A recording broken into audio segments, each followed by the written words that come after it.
बताओ। मेरा नाम मुताहर इरफान है और मैंने एक रिश्ते वाली के थ्रू एक लड़की को कांटेक्ट किया। उनका नाम जुमना था। उनको मैंने प्रिटेंड किया कि मेरा नाम सलमान है और मैंने उनसे कहा कि मैं शादी की नीयत से आपसे बात कर रहा हूँ, शादी करना चाहता हूँ।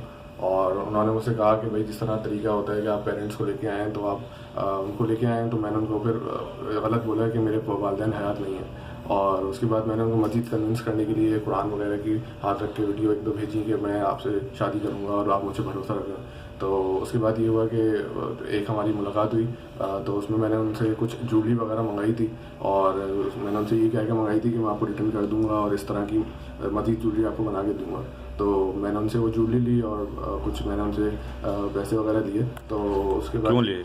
पैसे मैंने उनसे लिए। मैंने उनको कहा कि बाद में कि भाई मुझे आपके पास मेरे पास आपकी पिक्चर्स और वीडियोस वगैरह हैं, तो आप कौन सी? न्यूड पिक्चर्स वीडियोस हैं, तो आप जो है मज़ीद पैसे दें। तो उस पर ना उन्हें जो है फिर FIA में कंप्लेन की और FIA वालों ने जो है उठाया केस। पहले मैडम अमर के पास था, फिर एकदम से नईम साहब के पास चला गया, SHO के पास। तो उन्होंने फिर जो है इसी असना में मेरे दो दोस्त थे, उनको भी उठाया हुआ था। तो उन्होंने नईम साहब ने उनसे 60,000 रुपये लेकर केस को रफा दफा करा और उल्टा जो जुमना जो विक्टिम थी उनके भाइयों वगैरह को भी बंद कर दिया, उन पर कोई इत्तेफाक वगैरह लगा के। तो बस ये है। और मैं अपने एक्ट पे बहुत ज़्यादा दिली तौर पे शर्मिंदा हूँ और बस शैतान का बहकावा था। बस ये है कि अल्लाह सबको हिदायत दे और मेरी दाद से इंशाल्लाह किसी को कभी कोई तकलीफ़ या दुख नहीं मिलेगा।